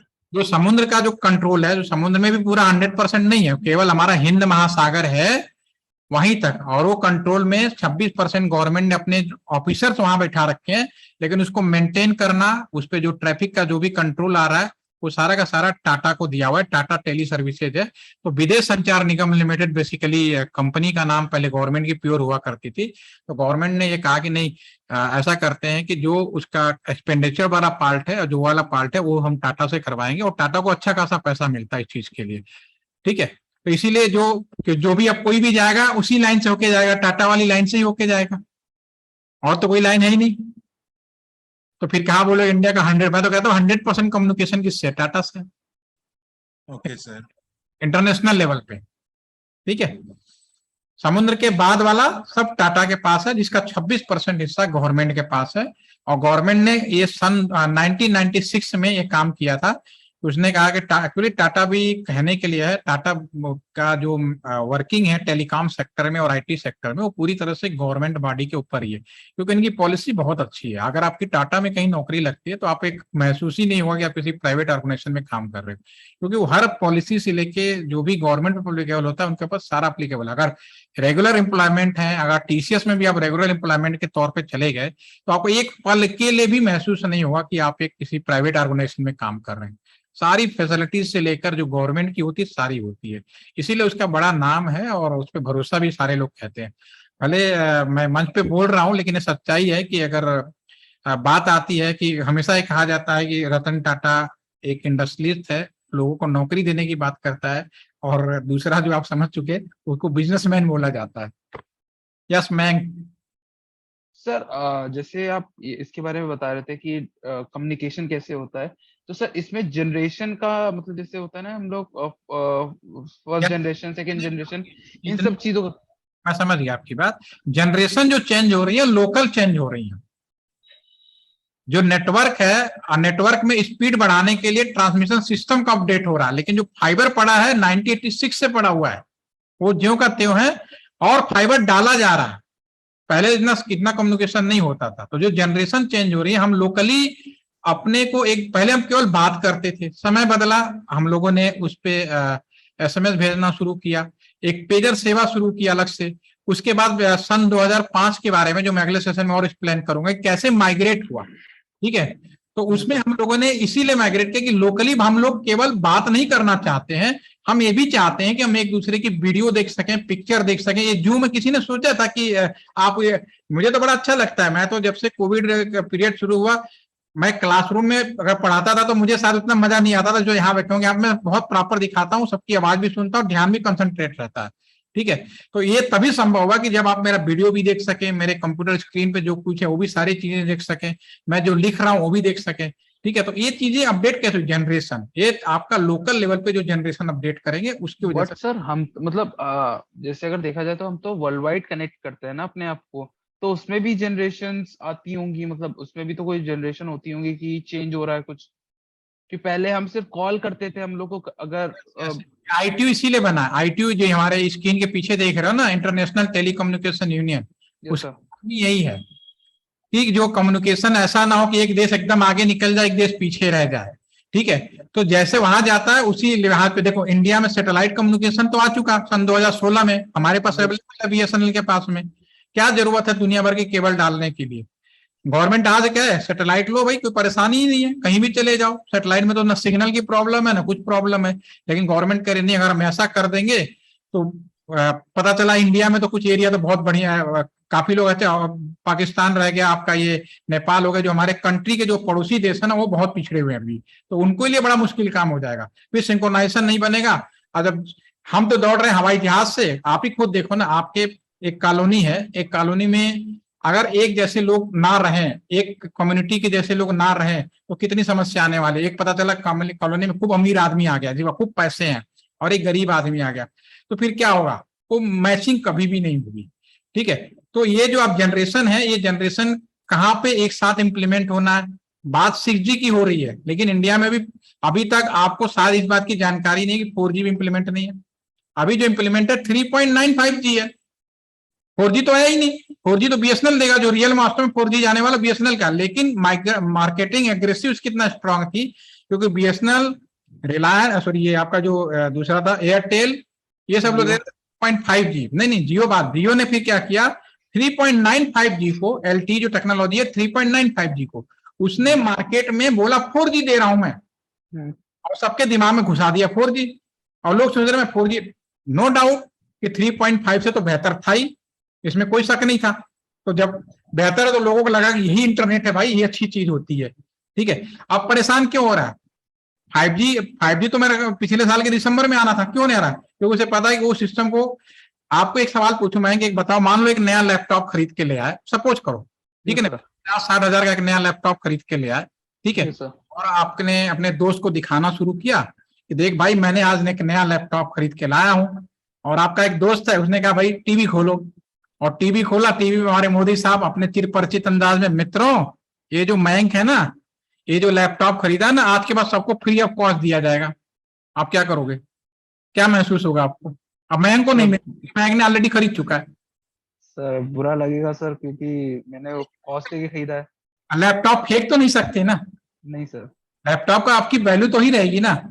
उसी तरह से जमीन में जो केबल है, 4G है, 3G, जितने ये सब जमीन में अरबों रुपए की बीत चुकी है। ऐसा नहीं कि 5G आ जाएगा तो रिलायंस उखाड़ के फेंक देगा, 4G 5G लगा, नहीं, वो अपने 4G को ही अपग्रेड करने की कोशिश कर रहा है।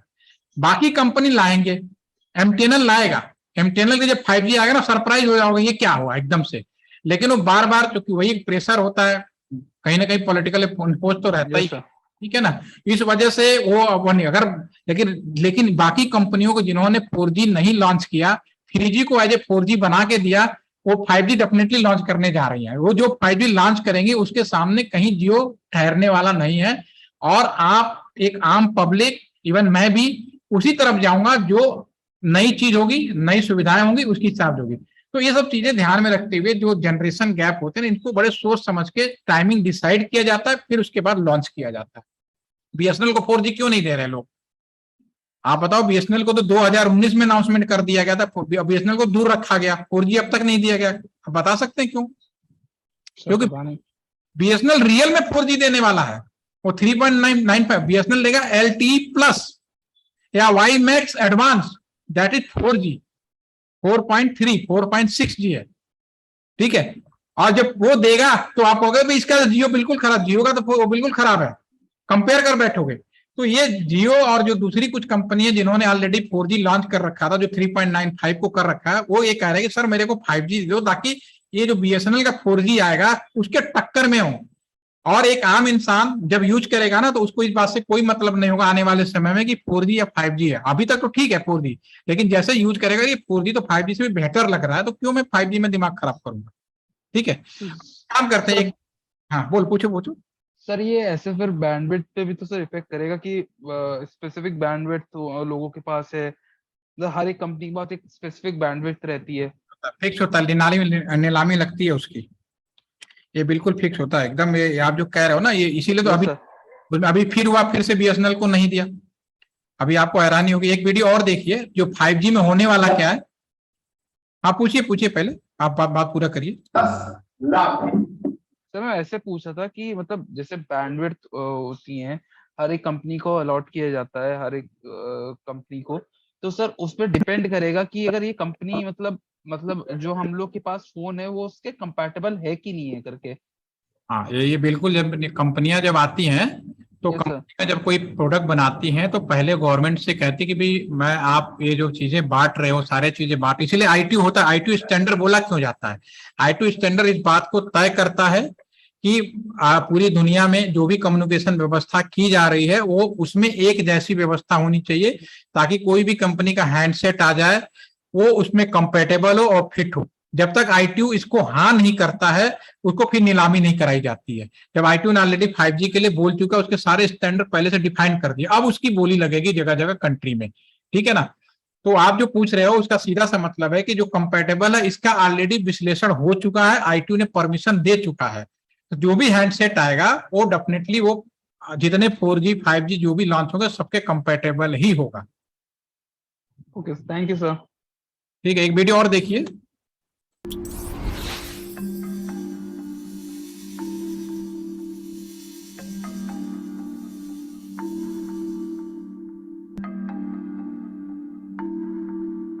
आने वाला समय 5G का है, यानी मोबाइल नेटवर्क का 5वां जेनरेशन, और ये पहले के मोबाइल नेटवर्क से बिल्कुल अलग होने वाला है। 1G was about the analog phone, allowing us to make 1G ने हमें एनालॉग फोन दिया ताकि हम एक दूसरे को कॉल कर सकें। 2G के आने से मैसेज भेजना और वॉइस रिकॉर्ड करना मुमकिन हुआ। 3G स्मार्टफोन्स और डिजिटल ब्रॉडबैंड सर्विस के आसान इस्तेमाल के बारे में था। 4G ने इन सभी चीजों के लिए तेज स्पीड दी, लेकिन 5G पृथ्वी से मंगल जाने जैसा है। ये सिर्फ तेज ही नहीं बल्कि बिल्कुल अलग दुनिया है। इस दुनिया में मशीनें एक दूसरे से बातें करेंगी, आपसे बातें करेंगी, in which machines will be talking to each other and talking to you. ये मुमकिन करने के लिए कई एंटीना लगाने होंगे, हर जगह एंटीना लगाने होंगे। ऐसा इसलिए क्योंकि एक साथ लाखों नई डिवाइसेस कनेक्शन के इंतजार में हैं, ताकि वो आपस में बातें कर सकें, एक दूसरे से तालमेल बिठाकर फैसले ले सकें और हमारी जिंदगी आसान बना सकें। इतनी आसान जितनी आप शायद आज सोच भी नहीं पाते हैं। TV off, lights off. TV off, lights off. ये आपको अपने घर में बिजली की खपत कंट्रोल करने में मदद करेगा। ये आपके फ्रिज को ये फैसला करने में हेल्प करेगा कि आपके लिए सब्जियां कब ऑर्डर करनी है, ताकि एक सेल्फ ड्राइविंग ट्रक उन्हें डिलीवर कर सके। बर्तन और कपड़े कब धोने हैं ये भी आपका डिश वॉशर और कपड़े धोने की मशीन खुद से समझ जाएंगे। अभी हमें अपनी मशीनों को इंस्ट्रक्शंस देने होते हैं। 5G की दुनिया में मशीनें आपसे राय लेंगी या खुद ही आपस में डिसीजन ले सकती हैं। जब मशीनें ऐसी हो जाएंगी तो इंसानों के काम नियमित तरीके से होने लगेंगे। सड़क पर चलते समय आपकी गाड़ी सोच रही होगी, किसी बिल्डिंग या किसी सड़क पर चलती साइकिल के पास से गुजरते समय आपकी गाड़ी आसपास सभी सेंसर्स से कनेक्ट रहेगी, उस ट्रैफिक लाइट से भी जो काफी दूर हो और जिसे आप देख भी नहीं सकते। सब कुछ आसान हो जाएगा। It's going to be completely seamless. 5G in devices को बहुत तेज स्पीड देगा, लेकिन स्पीड के साथ कनेक्शन में एक स्थिरता भी जरूरी है, क्योंकि ये डिवाइसेस लगातार अलग अलग एंटीना से कनेक्ट होते रहेंगे, खासतौर पे तब जब आप तेजी से गुजर रहे होंगे।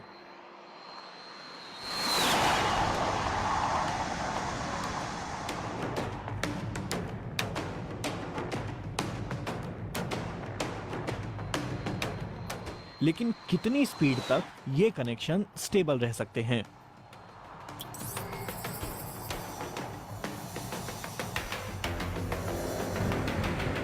ब्लू वायरलेस नाम की कंपनी यहाँ टेस्ट करने की कोशिश कर रही है कि अगर आप किसी ट्रेन में बैठे हैं और उसकी स्पीड बहुत ज़्यादा है तो क्या वहाँ 5G नेटवर्क सही तरीके से काम कर सकता है और क्या एक सुपर फास्ट इंटरनेट दे सकता है। दुनिया भर में ऐसे एक्सपेरिमेंट्स किए जा रहे हैं। अमेरिका में वेरिजॉन नाम की कंपनी कुछ शहरों में ट्रायल कर रही है। ट्रायल बहुत छोटे एरिया में किए जा रहे हैं। नेटवर्क की स्पीड तो बहुत तेज है, लेकिन कंपनी को कुछ शुरुआती समस्याओं का सामना करना पड़ रहा है। उम्मीद की जा रही है कि 5G की पहली सर्विसेज प्रोवाइड करने में दक्षिण कोरिया और चीन के शहर सबसे आगे होंगे। ये एक छोटा सा वो था वीडियो जिसमें एक्चुअली मैं सीधा सीधा कहूँ, जो 5G है बेसिकली वो स्पीड पे डिपेंड नहीं है। जैसे कि हमने लास्ट सेशन में डिस्कस किया था कि हम आने वाले समय में हर एक डिवाइस को इंटरनेट से जोड़ेंगे, तो डेफिनेटली वो 5G में मेन फोकस हमारा ये है कि सभी डिवाइसों को कैसे जोड़ा जाए। और इसके लिए जरूरी है कि जितनी भी कंपनियां हैं वो सिंगल बेस टावर पे आए।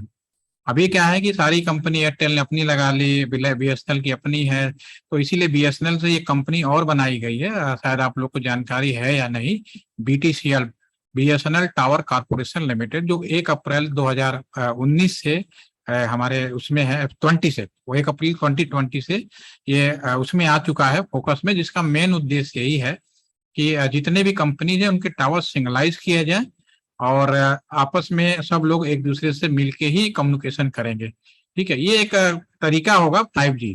ठीक है, तो अब कोई क्वेश्चन आज के सेशन में समझ में आया, हाँ या ना? नेटवर्क क्या उम्मीद है कि समझ में आया? यस साक्षी, एनी क्वेश्चन? सर एक डाउट था, जैसे आज के जमाने में भी NTR और बाकी सारे रीजन्स में डिवाइडेड है ना, सारे के सारे नेटवर्क्स। वेरी तो जैसे डिफरेंशिएट, जैसे आपने बोला ना, नहीं NTR में 2 जगह से दिल्ली या देहरादून से कम्युनिकेट किया जाता है, तो ये डिसीजन कैसे लिया जाता है कि दिल्ली से जाएगा कि देहरादून से जाएगा? ये टेक्निकली दोनों रूट ओपन होते हैं और टेक्निकली जब हम यहाँ पे राउटिंग प्रोटोकॉल बारे में बताएंगे तो डिसीजन क्या होता है, मशीनें अपने आप डिसाइड करती हैं। मशीनों को दोनों रास्ता मिलता है। जैसे कि मैं गाजियाबाद में हूँ, गाजियाबाद से मुझे दिल्ली जाना है, मेरे पास 2 रास्ते हैं, बाया मोहन नगर, बाया NH24। ठीक है, और मेरे पास साधन भी मौजूद है, रास्ता भी मौजूद है, सब मौजूद है, लेकिन मुझे, और जो बाया मोहन नगर है वो शॉर्ट है, NH24 लॉन्ग है। ठीक है, इस बात से फर्क नहीं पड़ता कि मुझे शॉर्ट से जाना या लॉन्ग से जाना, मुझे इस बात से फर्क पड़ता है कि मैं किस रास्ते से जल्दी जा पाऊंगा। तो आज के जमाने में अगर आपको जाना है तो आप गूगल मैप खोलते और तुरंत चेक कर लेते हो किसी दोनों राइट रूट क्लियर है, तो जो शॉर्टेड रूट है आप उसको फॉलो अप कर लेते हो, और जो फास्ट और जो अगर रूट क्लियर नहीं है तो जो लॉन्गेस्ट रूट है आप उसी से फॉलो अप कर लेते हो। ठीक है ना, तो ये डिसीजन कंप्लीटली किसका होता है? आपका अपना होता है। उसी तरह से जो डिवाइस इंटेलिजेंट, मैंने बोला ना आपको, इसे जो पहला सेशन था उसमें ही समझाया था कि नॉर्मल, इंटेलिजेंट, आर्टिफिशियल इंटेलिजेंट। तो हमारी जो भी डिवाइस हैं, अब जो भी कम्युनिकेशन होगा, जो अपकमिंग कम्युनिकेशन है, जो मैं नेक्स्ट सेशन बात करूंगा, जो भी डिवाइस यूज करेंगे वो आपकी AI बेस्ड या smart AI based intelligent device है, जो ऑटो सेंस खुद ही डिसाइड कर लेंगी कि जो रास्ता खाली मिलेगा हम उसी पे चाहो। एक काम इतना सेकंडों में होता है, आप जितने देर सोचते हैं उससे ज्यादा पहले वो डिसाइड कर चुके होते हैं, उस रास्ते से चले भी जा सकते हैं।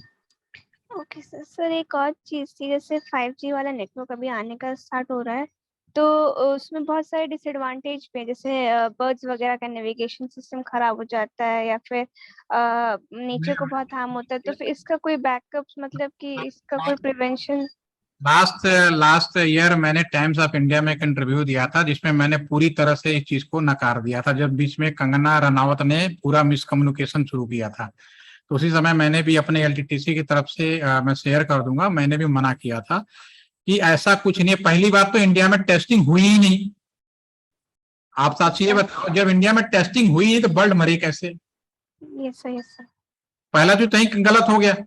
आज जो टेस्टिंग हुई वो सॉफ्टवेयर बेस पे हुई, सिग्नल बेस पे तो हुए नहीं। सिग्नल बेस पे जो हुए, जो भी आप वीडियो पे देख रहे थे, यस सर। हाँ कहीं ना कहीं इम्पैक्ट रहा होगा, लेकिन हमारे जो शरीर होता है हम लोग एडजस्ट कर लेते हैं, हमारी जो बॉडी है उतनी एडजस्टेबल होती है। हमारे अगल बगल बहुत सारे सिग्नल घूम रहे हैं, लेकिन हर वो जैसे कि अभी मैंग बोल रहे थे ना कि परमिशन, तो आईटीयू यही करता है। आईटीयू क्या करता है, पहले चीजों को चेक करता है कि इस पे ह्यूमन इफेक्ट कितना पड़ेगा, नेचुरल इफेक्ट कितना पड़ेगा, और अगर वो टॉलरेंस होगा, हम उसको एक्सेप्ट कर सके, तभी वो परमिट करता है। तो ये ओके सर। आईटीयू ने परमिट कर चुके हैं। इसके अलावा कोई अफवाह फैलाए, मिसकम्युनिकेशन करे, लोग इस तरह की बातें करें, तो वो भाई उसके लिए तो मेरे पास जवाब नहीं। मेरे पास इतना ही तुमसे कहना है कि भाई इंडिया में जो टेस्ट हुआ नहीं, उसके लिए उन्होंने क्यों बोला, इसीलिए तो उनके ऊपर केस हो गया। ये सब बहुत न्यूज हो गया था कि मतलब बर्ड्स को इफेक्ट हो जाएगा या फिर नीचे को बहुत इफेक्ट हो जाएगा 5G आएगा तो। यही पूछा गया कि जब इंडिया ने टेस्ट नहीं किया तो आपने ये चीज कहाँ से प्रूव कर दी? Yes sir. कहीं सुनना और प्रूव होना अलग चीज है, ठीक है। Okay sir, thank you. और किसी के साथ कोई क्वेश्चन?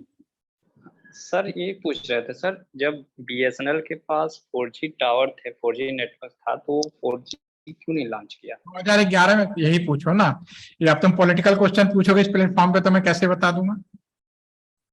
ये तो लॉजिक सी बात है यार। Okay sir. अंडरस्टूड। मेरा क्या टेक्निकली नॉलेज है ना, आप समझ सकते हो गलती कहाँ हो रही है। हाँ जी सर, हाँ जी। इसमें कुछ सोचने वाली वैसी कोई वो नहीं है, ठीक है ना। देखो मैं एमए हिस्ट्री भी कर रखा है, इतिहास गवाह है, जो कुर्सी पे बैठता है वो जैसा चाहता वैसा करता है, ठीक है। इस ज्यादा मैं कुछ नहीं कहूंगा। Okay sir. ठीक है, और कुछ टेक्निकली कुछ पूछना हो किसी को? चलिए कल हम लोग मिलते हैं, हमारा जो रेगुलर टाइम है 10:30, उसी टाइम पे मिलेंगे। Have a nice day. और recording session I will be share in the group. Thank you. Thank you sir. Thank you sir. Thank you sir. Thank you sir.